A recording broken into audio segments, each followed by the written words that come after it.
दोस्तों नमस्कार, आदाब, सत श्री अकाल। चैट विद सुरेंद्र वत्स के नए एपिसोड में आप सबका स्वागत है। मेरे पास आपके लिए एक बहुत अच्छी खबर है। 1 जनवरी 2019 को हमने कार्यक्रम स्टार्ट किया था। 1 साल होने वाला है। 7 जनवरी 2020 को हम अपनी फर्स्ट एनिवर्सरी सेलिब्रेट कर रहे हैं तालकटोरा स्टेडियम, न्यू दिल्ली। बहुत सारे लोग आने वाले हैं। हमारे सारे गेस्ट उस दिन आने वाले हैं। अगर आप आना चाहते हैं तो अपना रजिस्ट्रेशन करवाइए। इसमें हम ट्रेनिंग का एक सेशन रखने वाले हैं 3 से 4 घंटे का, और उसके बाद जितने भी हमारे गेस्ट हैं उनसे हम मिलने वाले हैं, सेलिब्रेट करने वाले हैं। सो मुलाकात करेंगे 7 जनवरी 2020 को। मैं पर्सनली बहुत उत्साहित हूँ उस कार्यक्रम के लिए। आज जो हमारे मेहमान हैं वो बहुत तोड़फोड़ वाले व्यक्ति हैं, बहुत खतरनाक हैं। क्यों, पहले हम उनका एक वीडियो प्रोफाइल देखते हैं।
और जैसा आपने देखा, आज हमारे बीच में कराटे कोच,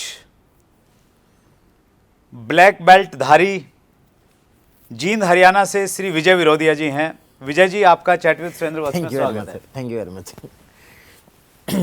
ब्लैक बेल्ट है आपके पास में, उसको ब्लैक बेल्ट धारी बोलते हैं, क्या बोलते हैं? पहले तो सर आपने जो इंट्रोडक्शन कराया तोड़ फोड़ वाले खतरनाक, तो बड़ा हंसी आ रही है उस पर। ब्लैक बेल्ट धारी भी कह सकते हो, ऐसे ब्लैक बेल्ट अचीवर कह सकते हो, कुछ भी कह दो इनमें। राइट।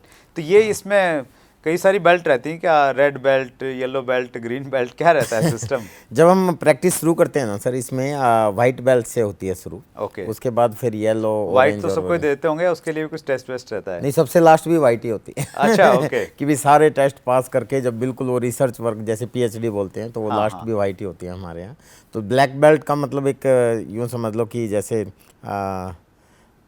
बैचलर डिग्री होगी एक तरीके से। तो उसमें भी डैन होते हैं, first Dan, second Dan, third Dan, fourth Dan. तो उसमें मैं 4 डैन ब्लैक बेल्ट हूँ। तो टूट फूट हुई कभी?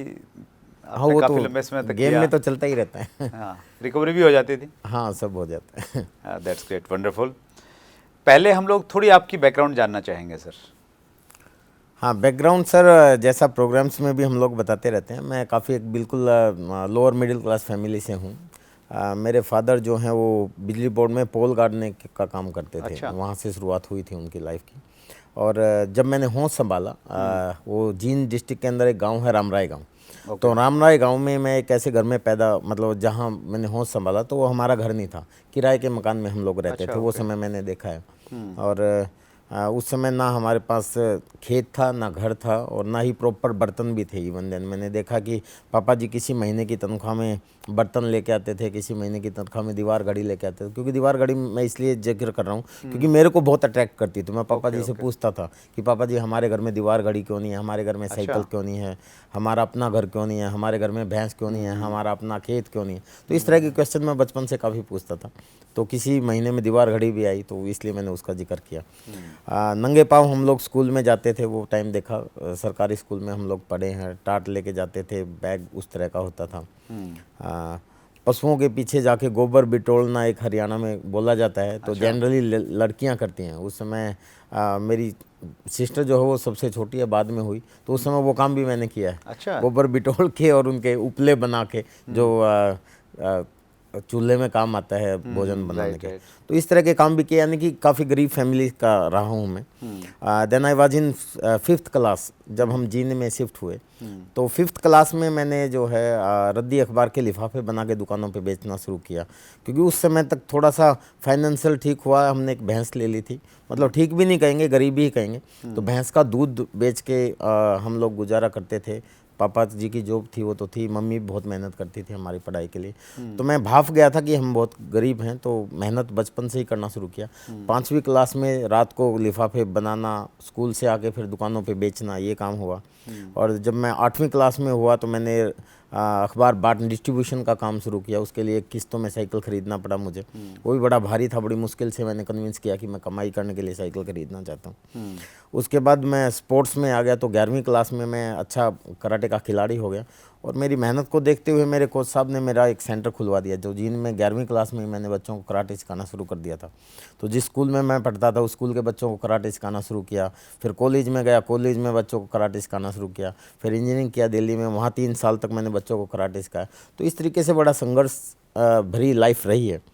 तो नौकरी आसानी से मिलती नहीं, सब लोग जानते हैं। एवरेज स्टूडेंट था मैं। Right. और आज डायरेक्ट सेलिंग में आके तो अब ऐसा लग रहा कि मैं बोलता हूँ अक्सर कि भगवान का शुक्र है कि टॉपर नहीं था। टॉपर होता तो कहीं नौकर होता क्योंकि नौकरी नहीं मिली। तो उसके बाद जब नौकरी नहीं मिलती तो अपना कोई काम आदमी शुरू करता है। तो मेरे पास 2 हुनर थे, एक कराटे का और एक कंप्यूटर का। राइट। तो मैंने कराटे सिखाना शुरू किया। सुबह 5 बजे उठ के मैं बच्चों को कराटे सिखाता था 7 बजे तक। 7 बजे आके मैं नहाता धोता था, तैयार होता था। फिर 8 बजे से रात के 8 बजे तक मैं कंप्यूटर सेंटर पे बैठ जाता था। ये मेरा पहले का बैकग्राउंड है। राइट। ये रहा है। फिर डायरेक्ट सेलिंग में कैसे एंट्री हुई? हाँ, जब मैं कराटे के अंदर चल रहा था और कंप्यूटर के अंदर पूरा लगा हुआ था, तो उस समय मेरे पास एक दोस्त का फ़ोन आया कि भी ज़िंदगी में कुछ सपने हैं क्या? तो सपने तो सबके होते हैं। तो मैंने कहा भी हैं, तो आ जाओ, एक बहुत बढ़िया अपॉर्चुनिटी, एक बिज़नेस करेंगे। तो मैं बड़ा हैरान हुआ क्योंकि बिज़नेस तो मैंने एक ही किया, उसी में मैं कर्ज हो गया। 2 लाख का कर्ज हो गया था मेरे ऊपर। और पापा की पूरी पूंजी लगा दी थी मैंने, और एक पार्टनर भी ढूंढा। 3 जगह से फाइनेंस होकर मैं कंप्यूटर का सेंटर चलाता था। तो मैंने सोचा कि यार बिज़नेस की तो पोजीशन नहीं है, बिज़नेस में तो पैसा लगेगा। तो मैंने उससे मना कर दिया फर्स्ट लुक में। तो फिर उसने कहा कि नहीं, ये बिज़नेस ऐसा है जिसमें पैसा नहीं लगेगा। तो आई वाज सरप्राइज कि भी बिना पैसे लगाए भी कोई काम हो सकता है क्या? तो he was talking about direct selling business. Right. तो मैं बड़ा हैरान हुआ कि बिना पैसे लगाए होगा, तो फिर चलो देखते हैं। फिर थोड़ा सा सोच के फिर मैंने मना किया कि यार टाइम देना पड़ेगा इसमें। तो टाइम मैं तो सुबह से लेकर रात तक बिजी रहता हूँ। राइट। तो सेकंड थिंग फिर सोचा, उसने कहा कि टाइम भी आप पार्ट टाइम कर सकते हो। ओके। तो अगेन आई वाज सरप्राइज कि यार पार्ट टाइम कर सकते हैं, तो बड़ी अच्छी बात है।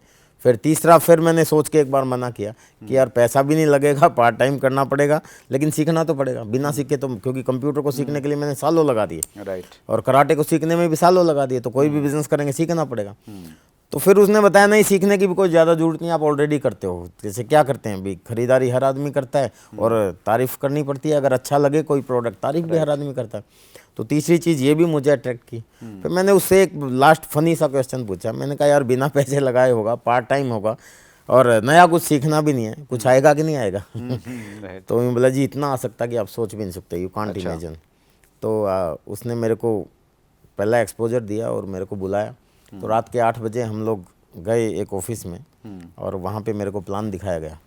तो उस समय प्लान समझ में नहीं आया ज़्यादा कुछ, लेकिन इस बिज़नेस को मैंने ज्वाइन कर लिया। अच्छा, तो आपने जैसा बताया कि आपने ये बिज़नेस समझ में नहीं आया, उसके बाद भी आपने ज्वाइन किया, ऐसा क्यों? हाँ, उसका एक बहुत बड़ा कारण है। हरियाणा के अंदर एक कहावत है कि जिस काम के करने में नुकसान की कोई संभावना ना हो और फायदे की जरा सी भी गुंजाइश हो, कर देना चाहिए। अच्छा, ओके। तो इस चीज़ को मैंने यही देखा। और एक डेल कार्नेगी की किताब के अंदर एक सेंटेंस था, if you worrying about something assess ultimate loss first and then compromise with that stage. Right. तो मैंने देखा कि भी नुकसान क्या हो सकता है। प्लान नहीं समझ में आया, क्योंकि इसमें बड़ी बड़ी बातें बताई गई, भी रॉयल्टी मिलेगी, इनकम मिलेगी, सपने पूरे होंगे, गाड़ियाँ मिलेंगी, कार आएगी आपके घर में। मैं बेकार आदमी, बेकार को कार दिखाओगे तो कैसे काम चलेगा?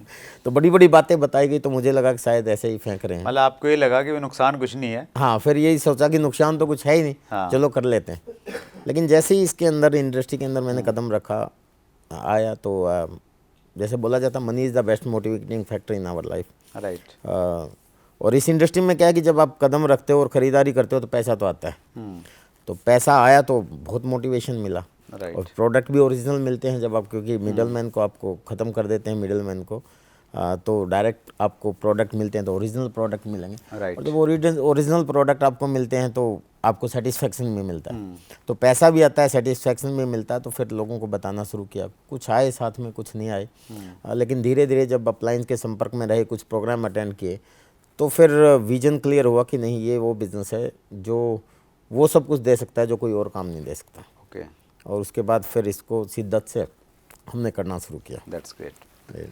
सर, डायरेक्ट सेलिंग को लेके बड़े कन्फ्यूजन्स हैं, चीज़ें धीरे धीरे ठीक हो रही हैं। आपके अनुसार हिंदुस्तान में डायरेक्ट सेलिंग का क्या फ्यूचर है?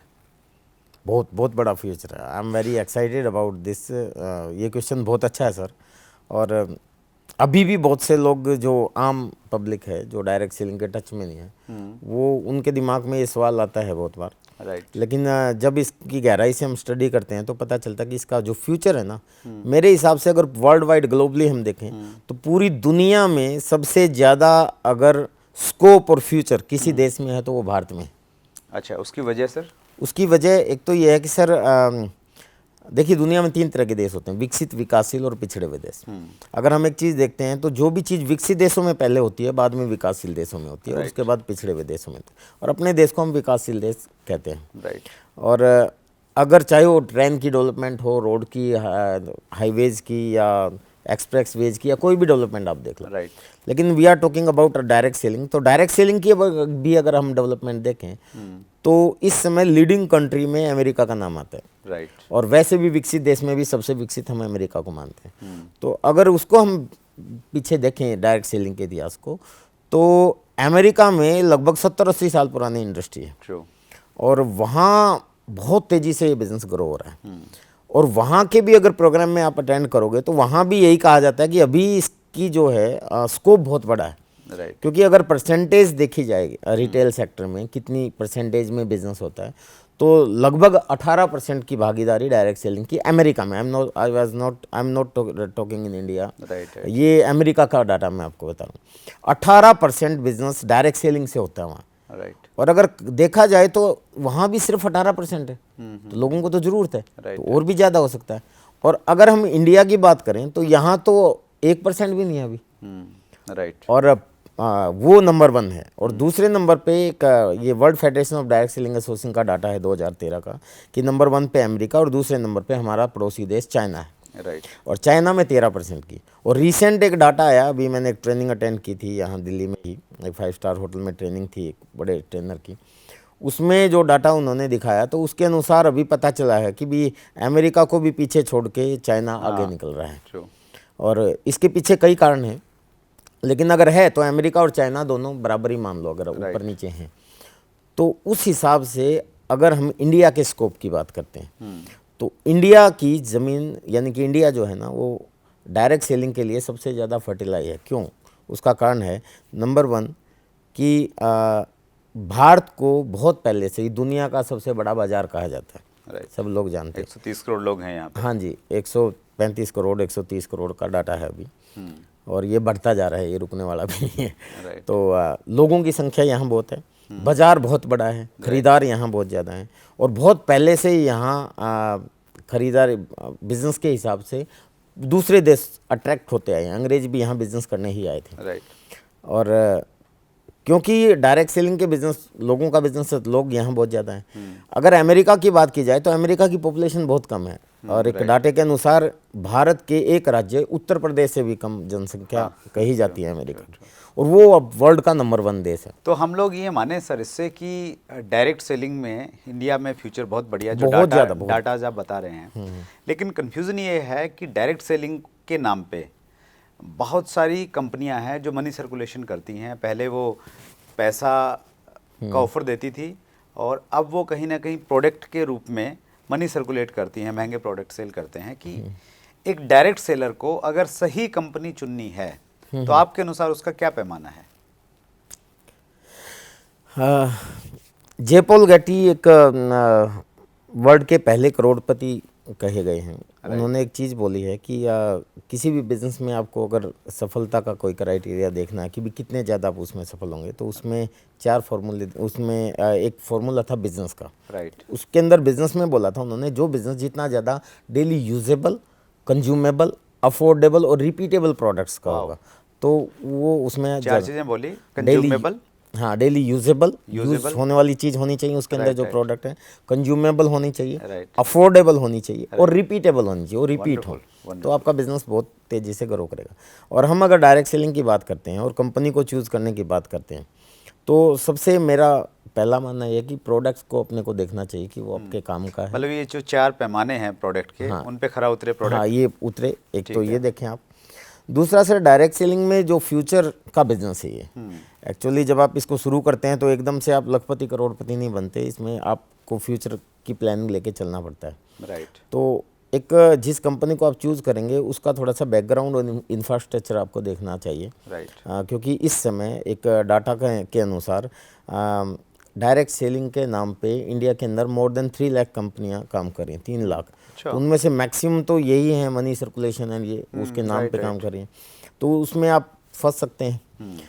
तो एक बैकग्राउंड ऐसा हो कंपनी का और उसका इंफ्रास्ट्रक्चर साउंड हो, क्योंकि फ्यूचर तक आपको लेके चलना है, अपने फ्यूचर को लेके चलना है। तो कहीं भी थोड़ा बहुत भूकंप आए या कोई चैलेंज आए तो उसको वो सहन कर पाए, तो एक इंफ्रास्ट्रक्चर आपको देखना चाहिए। राइट। और तीसरी चीज़ एक और देखनी चाहिए कि उस बिज़नेस के अंदर जिसको आप चूज़ कर रहे हो, क्योंकि यहाँ आप अपने बिजनेस, अपने दम पे अपने बिजनेस को कुछ लाखों तक ले जा सकते हो, करोड़ों तक लेके जाना चाहते हो, तो एक सिस्टम काम करता है। ओके। तो उसमें एक एजुकेशन सिस्टम है अगर किसी कंपनी में, राइट। तो आप बहुत बेहतर तरीके से उसमें अपना फ्यूचर देख सकते हो। तो आपको एजुकेशन सिस्टम भी बहुत मस्ट है, तो जिस कंपनी को आप चुनोगे तो उसमें एजुकेशन सिस्टम होना चाहिए। पहला प्रोडक्ट देखें हम लोग, वो जो 4 पैमाने बताए हैं उस पे खरा उतरे। दूसरा उसका बैकग्राउंड और इंफ्रास्ट्रक्चर देखें, और तीसरा आपने बताया कि उसका एक प्रॉपर एजुकेशन सिस्टम होना चाहिए जो लोगों को गाइड करे। वंडरफुल सर जी। एक डायरेक्ट सेलर ने आपके पैमाने पे कंपनी को चूज़ किया जी, और वो काम कर रहा है। और डायरेक्ट सेलिंग में जो शुरुआती टाइम है 5-7 महीने का या 2 साल का अगर हम माने, तो वो बहुत मुश्किल का समय है, क्योंकि वो सीखता भी है, सिखाता भी है, सबसे ज़्यादा रिजेक्शन भी उसको मिलता है। जी जी। तो एक डायरेक्ट सेलर सर्वाइव कैसे करे 6 महीने या 2 साल तक? अच्छा, क्या करना चाहिए उसको? ये तो ये क्वेश्चन उन लोगों के लिए होगा जिनका बैकग्राउंड काफ़ी पुअर है। और क्योंकि आज के समय में तो डायरेक्ट सेलिंग में ऐसे लोग भी आ रहे हैं जो पहले से ही बहुत संपन्न हैं, अच्छे बड़े बड़े करोड़पति और अच्छी गाड़ियों वाले, और अच्छे वो भी इसमें फ्यूचर देख रहे हैं, क्योंकि सिर्फ पैसा ही नहीं है, डायरेक्ट सेलिंग में बहुत कुछ मिलता है। लेकिन ये क्वेश्चन है कि भी सर्वाइव कैसे करें, तो उसको 2-3 चीज़ों का ध्यान रखना पड़ेगा। एक तो क्या है कि अपने खर्चों पे वो कंट्रोल करे। राइट। क्योंकि जो पहले से ही डायरेक्ट सेलिंग में हैं, सफल लोग हैं, उनकी नकल ना करे। बहुत से लोग क्या गलती कर देते हैं जी, अपलाइन है वो महंगा फ़ोन लेके काम कर रहा है, लैपटॉप लेके काम कर रहा है, फ्लाइट्स में जा रहा है, अच्छे होटल्स में रुक रहा है, और एक ने इनिशियल शुरू किया है और वो ये उसको डुप्लीकेट करने की कोशिश करे, जी वो अपलाइन तो ऐसे काम करता है तो मैं भी ऐसे ही करूँगा, तो वो बड़ा टिपिकल हो जाता है। तो उसको ये देखना चाहिए कि जिस अपलाइन को वो देख रहा है उसने इनिशियल स्टेज पे कैसे काम किया। तो मैं अपने को देखूं तो सर, मैंने तो जनरल कंपार्टमेंट में भी सफ़र करके मैं जाता था, जहाज़ फ्लाइट्स में जाता हूँ, और ऐसा भी समय था कि ट्रेन में 25 रुपये का भोजन मिलता था उस समय में, और वो बचाने के लिए 25 रुपये में 2 रुपये के चने लेके खा लेता था। तो पहला ये ध्यान रखना है कि उसने अपने इनकम के अनुसार अपने खर्चे, हाँ, अपने खर्चों को कंट्रोल करना है। तो और दूसरा ये है कि सर, किसी भी डायरेक्ट सेलिंग कंपनी में क्योंकि प्रोडक्ट होते हैं वो खुद यूज़ करेगा तभी बिजनेस बनता है, वो रिटेल करेगा तब भी बिजनेस बढ़ता है, वो किसी को शेयर करेगा तब भी बिजनेस बढ़ता है। राइट। तो अगर उसको अपने खर्चे मीट आउट करने हैं तो वो रिटेलिंग की तरफ भी ध्यान देके अपने खर्चे मीट आउट कर सकता है। ओके, यस, वो सर्वाइव उसी हिसाब से करेगा। हमने आपका इंटरव्यू डाला था सर, विजय विरोधिया जी कमिंग सून, तो बहुत सारे लोगों ने प्रश्न पूछे हैं, तो आपकी इजाज़त है तो मैं कुछ प्रश्न लेना चाहता हूं। बिल्कुल सर, बिल्कुल, इट्स माय प्लेजर। मोहम्मद रफ़ीक हैं पंजाब से। जी सर। इनका प्रश्न है, अक्सर लोग कहते हैं सोचकर बताऊंगा, इस प्रॉब्लम का क्या सॉल्यूशन है? अक्सर लोग कहते हैं सोचकर बताऊंगा, इंटरनेशनल प्रॉब्लम है वैसे। अच्छा। अच्छी बात है। और ऐसे लोगों के लिए मैं अगर एक लाइन में कहूँ तो वैसे सोचने दो उनको। लेकिन आप आगे बढ़ जाओ। आगे बढ़ जाओ, लोगों की कोई कमी नहीं है भारत में। लेकिन फिर भी ये दो कारण से होता है सर। दो कारण क्या है? पहला तो ये है कि भी जिस बंदे को हम प्लान दिखा रहे हैं, राइट। तो उस बंदे को या प्रोडक्ट दिखा रहे हैं, तो उसकी जो रिक्वायरमेंट है, उसके हिसाब से हम उनको पिच नहीं कर पाए, यानी कि उसको जो उसकी ज़रूरत है उसको रिलेट नहीं कर पाए हैं। राइट। पहली चीज़ तो इसलिए एक तो अपने को ये करना चाहिए कि अपनी जानकारियाँ बनानी चाहिए, राइट। ताकि, और ये आएगा प्रैक्टिस से। इंग्लिश में कहावत है, practice makes a man perfect, या constant dropping wears the stone away. Right. या एक रहीम का दोहा भी है कि करत करत अभ्यास के रहीमत वो जरूमती होत सुजान, रसरी आवत जाते सिल पर पड़त निशान। तो उस हिसाब से क्या है कि अगर आप रेगुलर प्रैक्टिस में रहोगे, रेगुलर काम करोगे, तो आपको फिर लोगों को अगर आपने सही तरीके से रिलेट करा पाए उनके बेनिफिट्स, तो लोग तो ये फिर हाँ, ये चीज़ नहीं आएगी तो वो सामने। परसेंटेज आपकी जो है अच्छी हो जाएगी। मोहम्मद रफ जी हाँ, दूसरा अगर ये सोच भी ले, ये सोचने के लिए छोड़ मतलब कोई कहता है तो लेट हिम टू थिंक। क्योंकि आगे बढ़ जाएं मैंने हम लोग। 18 साल, बहुत से लोगों को 18 साल पहले सोचने के लिए छोड़ा था, आज भी सोच रहे हैं। और कुछ लोग 18 साल बाद सोच के अब आ रहे हैं कि ज़बरदस्ती क्यों नहीं किया। तो दैट्स ग्रेट। हाँ, वैसे आता है तो बेस्ट, अदरवाइज नेक्स्ट। इस फॉर्मूले पे काम करेगा तो बहुत बढ़िया रहेगा। मोहम्मद रफ़ीक जी का एक दूसरा प्रश्न और है, एक समय पर एक से ज़्यादा कंपनीज में वर्क करना ठीक है क्या? नहीं, डायरेक्ट सेलिंग में तो बिल्कुल ही ठीक नहीं है सर। डायरेक्ट सेलिंग में अगर आप हो तो आपकी लॉयल्टी भी लोग देखते हैं, क्योंकि जब आप लोगों को प्लान दिखाते हो तो लोग आपकी सिर्फ प्लान नहीं देख रहे होते, तो आपका कॉन्फिडेंस और आपकी लॉयल्टी भी देख रहे होते हैं। तो आपको सही कंपनी का चूज़ करके और पूरा डिवोशन जो है उसके अंदर आपको डालना चाहिए, तभी आप सफल हो पाएंगे। तो वो बिल्कुल गलत है, वो नहीं होना चाहिए। That's great sir. Banoj Kumar Das का प्रश्न है, सर आप गजब के हीरो हैं, मेरे टॉप 10 में आपका नाम है, जोशीले, ज़बरदस्त। सर इंडिया में नेटवर्क मार्केटिंग के लिए सख्त कानून कब आएगा? लूट मार वाली कंपनी कब बंद होंगी? Thank you. सबसे पहले तो आप लोगों का प्यार ही मेरी ताकत है, और आप भी हमारे हीरो हैं। और ये सेकंड क्वेश्चन इसी में जो इन्होंने डाला है कि भी गवर्नमेंट कब सख्त कानून लेके आएगी और ये लूट मार वाली कंपनियां कब तक चलेंगी। हालांकि ये जो है ये हमारे हिस्से का काम नहीं है, ये गवर्नमेंट के हिस्से का काम है, और उसके लिए एफडीएसए, फिक्की और संगठन हमारे और बहुत से जो कामयाब लोग हैं सब लोग प्रयासरत हैं। और ये हो जाएगा, क्योंकि गाइडलाइन तो आ चुकी हैं, गाइडलाइन के अनुसार काम हो रहा है, और इस पे हम ज़्यादा कुछ नहीं कह सकते। बाकी बढ़िया बात है कि ये गवर्नमेंट करेगी। और गवर्नमेंट को ये एक चीज़ यहाँ ज़रूर कहना चाहूँगा, जब लोग अवेयरनेस आ जाएगी लोगों के अंदर, और मेरा मानना ये है कि जब लोगों के अंदर अवेयरनेस आ जाएगी तो गवर्नमेंट जल्दी करेगी। जब गवर्नमेंट को ये समझ में आ जाएगा कि लोग सिर्फ आपके ब्लाइंड फॉलोवर नहीं हैं, और वो आप मुद्दों के को लेके डिस्कशन करते हैं और मुद्दों पे काम करते हैं, तो फिर जल्दी ये काम होगा। That's great sir. Singh attitude का क्वेश्चन है, सर सक्सेसफुल लीडर भी कंपनीज स्विच कर रहे हैं, ये कहाँ तक सही है? ये तो बिल्कुल भी सही नहीं है वैसे सिंह साहब, लेकिन क्योंकि अपने अपने कारण हो सकते हैं, उनके क्या कारण हैं, लेकिन ये सही बिल्कुल नहीं है।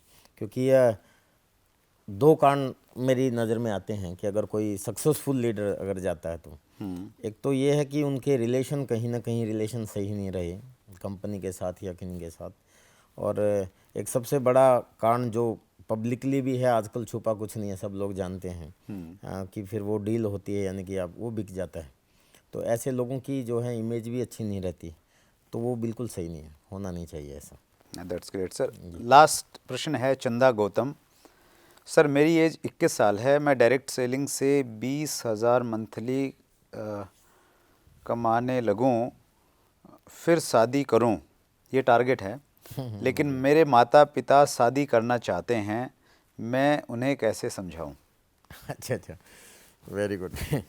21 साल की उम्र है अभी हाँ, इनकी। 21 साल की उम्र है, टारगेट है 20,000 महीना कमाने के बाद में शादी करनी है। और तो 20,000 का कोई ज़्यादा बड़ा टारगेट नहीं है डायरेक्ट सेलिंग को देखते हुए तो, और 21 साल की उम्र है तो 25 साल तक शादी के लिए भी कोई लेट नहीं होते। मैंने भी 25 साल में की थी शादी, तो 4 साल में तो आप 1 लाख रुपया महीना भी कमा सकते हो, अगर चाहें। बहुत से लोग एग्जाम्पल हैं ऐसे। अब इनका जो क्वेश्चन है वो ये है कि माँ बाप को कैसे मनाएं। तो उसके लिए थोड़ा सा काउंसलिंग का विषय है, माँ बाप को थोड़ा विश्वास में इनको लेना पड़ेगा, क्योंकि उनके ऊपर होके तो ये कर नहीं सकते, वो करना भी नहीं चाहिए। मैं कहूँगा भी नहीं इनको कि भी हाँ आप जिद करो, उनको समझाएं और उनको विश्वास में लें, प्यार से समझाएं कि जी मैं अपना करियर बनाना चाहता हूं और मेरे को थोड़ा सा टाइम दिया जाए 2-3 साल का, तो उसके अंदर मैं अपने आप को अगर ये प्रूव कर देंगे तो अच्छी चीज़ है कि इनके सामने अगर कोई टारगेट है तो फिर ये जल्दी प्रूव कर पाएंगे। तो ये अपने माँ बाप गोल को सेट करके काम Yes, करें, yes. That's great. Goal set है तो बढ़िया बात है। अंतिम पड़ाव पे हैं सर हम, funny moment of your life. जी, मैंने है ना चैट विद सुरेंद्र वस के बहुत से एपिसोड देखे और मैं सोच रहा था कि ये जरूर सवाल होगा आपका सर तो इसलिए मैंने थोड़ा सा सोचा कि भी मेरी लाइफ में तो बहुत से फनी मोमेंट है, क्योंकि मैं हमेशा लर्न और इंजॉय के मूड में रहता हूँ। तो बहुत से हैं ऐसे मोमेंट और मैं 2 बता दूँ चलेगा? हाँ बताइए ना प्लीज़। एक तो डायरेक्ट सेलिंग इंडस्ट्री में आने से पहले का, जिस समय मैं कराटे कोच था, कराटे सीखता था, तो उस समय बहुत डेडिकेशन था मेरे अंदर और कराटे को लेके बहुत पैशनेट था मैं। और शाम रात को 10:30 बजे तक हमारी कराटे की क्लासेस चलती थी और सुबह हमें 5 बजे वापस पहुंचना पड़ता था। मेरे गुरुजी बहुत स्ट्रिक्ट थे इस मामले में, राइट। तो नींद पूरी नहीं हो पाती थी। तो रात को जैसे ही नींद खुली तो मैंने टाइम नहीं देखा, एक दिन मैं तैयार होकर ड्रेस पहन के और चला गया क्लब में। तो वहाँ देखा तो कंस्ट्रक्शन का काम चल रहा था लेकिन कोई भी नहीं था, मतलब बजरी पड़ी हुई थी और कोई नहीं था वहाँ, सुनसान था। तो उस समय 3 बजे हुए थे, मैं गलती से 3 बजे आ गया, टाइम नहीं देखा, साइकिल पे उठा के अपना और भाग गया। तो मैंने देखा कोई आया नहीं, ना कोच साहब आए ना बच्चे आए। तो वहाँ बजरियों पे गर्मियों का टाइम था, खेस ओढ़ के गया हुआ था मैं, तो बजरियों पे लेट गया, वैसे इंतजार करने लगा कि आ जाएंगे। धीरे धीरे वो रात का टाइम था इसलिए नींद आ गई, सो गया मैं। तो हमारे यहाँ क्या होता है कि वहीं जहाँ बजरी थी वहीं गुरुजी खड़े होते थे और बच्चे मतलब प्रैक्टिस करते थे। तो हुआ क्या कि मैं सो रहा हूँ, बच्चे भी आ गए, क्लास भी शुरू होगी। तो हमारे यहाँ जब पंच चलते हैं तो आवाज़ करते हैं खिया ऐसे। तो जब वो काउंटिंग शुरू हुई 1 2 ऐसे, इच हमारी जापानीज भाषा में होते इच नी सन, तो जैसे ही वो बोला किया तो सभी बच्चों ने आवाज़ की तो मेरी नींद खुल गई। दूसरा वो किया, मैंने फिर देखा तो मैं जैसे ही उठा तो बच्चों ने सोचा था कि शायद कोई मजदूर सो रहा है, गुरुजी ने भी सोचा, तो सारे वो भूल के हंसने लगे पूरा जोर जोर से। तो मैं भी देख रहा कि तो इतना डेडिकेशन रहा, तो वो बड़ा फनी मोमेंट रहा। और एक हमारे डायरेक्ट सेलिंग में आने के बाद का भी एक मैं बताना चाहूँगा, बड़ा ही फनी है। रांची में मेरा प्रोग्राम था सर एक, और लगभग 1000 के आसपास, 950 1000 लोग थे उसमें, पूरा ऑडिटोरियम भरा था और इतना ओवर क्राउड था कि लोग बैठे हुए थे, स्टेज पे भी नीचे बैठे हुए, हॉल भरा हुआ। तो उस समय पे बहुत पहले की बात है, मैं स्टेज के ऊपर एक एग्जाम्पल देता था कि भी ये बिज़नेस में नुकसान कुछ नहीं है। इस चीज़ को समझाने के लिए एक बंदर बंदरिया की कहानी है, वो मेरी बड़ी पॉपुलर कहानी है, तो मैं लोगों को सुनाता था। और उसमें मैं इतना गुम हो जाता था कि बॉडी लैंग्वेज के हिसाब से मैं स्टेज से जंप करता था। जब वो उसमें एक सीन आता है कि बंदर जो है पानी में कूद जाता है, तो जैसे वो कूदता है तो मैं भी कूदता था। तो वो लोगों को बड़ा अच्छा लगता था। तो उसमें जगह ही नहीं थी कहीं कूदने की। तो मैंने देखा मेरे से 5 फुट, लगभग 5 फुट आगे, मतलब कुछ लोग बैठे वहाँ चप्पल निकली हुई हैं और एक इधर तो कोई बैठा हुआ है, तो पतला सा बंदा था। तो मेरे दिमाग में एकदम आया कि कराटे का तो मैं खिलाड़ी रहा हूँ कि भी मैं वहाँ जंप कर सकता हूँ, एक पैर उधर और एक पैर उधर। अच्छा। तो वो प्रोग्राम शुरू होने से पहले ही जो है वो कहानी स्टार्टिंग में ही होती है, मतलब पहले 10-15 मिनट के अंदर ही। तो मैंने वो कहानी शुरू की और जैसे ही मैंने कहा कि इस बात को सोचते ही बंदर ने जंप किया और मैं भी खुद जंप कर गया। और जैसे ही मेरी टांग इतनी चौड़ी थी वो, तो जैसे ही मैंने जंप किया तो जिप से लेके और हिप तक पूरी पैंट पट गई वो। अच्छा। पूरा, मतलब पूरा सेमिनार अभी बाकी है, 2 घंटे की स्पीच होती है, पहले 15 मिनट में सीन हो गया और पूरा 1000 लोगों से खचाखच हॉल भरा हुआ है। तो जिप से लेके और बल्कि हिप के ऊपर वाले हिस्से तक, और मैं सीधा स्टेज के पास आके ऐसे खड़ा हो गया। और मैंने कहा भाई बिजनेस बढ़ गया, क्योंकि हमारी सिस्टम में जो है ना प्रोडक्ट है कपड़ा भी, तो उसमें मैंने कहा भाई बिजनेस बढ़ गया। लोग भी समझ गए थे, पता चल गया था सबको, तो लोग पूरे हंसे और मजाक भी हुआ, पूरा हंसी मजाक में। फिर मैंने पूरा प्रोग्राम खड़े खड़े लिया एक जगह पे। अच्छा। और उसके बहुत अच्छे रिजल्ट आए। और मतलब आज भी कई लोग मिलते हैं कि सर वो जो पैंट फाड़ सेमिनार था ना, उसका प्रोडक्ट हूँ मैं, आज मैं टेक्निकल हूँ, आज मैं रॉयल्टी हूँ। वंडरफुल। तो ये भी एक बड़ा इंटरेस्टिंग घटना रही है। Wonderful wonderful, that's great sir. आपकी लाइफ ही बहुत इंजॉयफुल है और आप बहुत मस्त किस्म के व्यक्ति हैं, ऐसा फीडबैक हमें मिला, बहुत सारे लोगों से बातचीत हुई जी सर। और आपने बहुत उम्दा तरीके से पूरी एनर्जी के साथ में हम सब लोगों से बातचीत की। व्यूवर्स की तरफ से आपका बहुत बहुत धन्यवाद sir. Thank you very much. Thank you very much sir. Thank you. Thank you. So ये थे Shri Vijay Virodhiya, direct selling industry में एक बहुत बड़ा मुकाम रखते हैं, बहुत बिंदास तरीके से काम करते हैं। अगले मंगलवार रात्रि 8 बजे फिर हम लोग एक नई शख्सियत से मिलने वाले हैं। तब तक के लिए अपना ख्याल रखिएगा। बहुत बहुत धन्यवाद।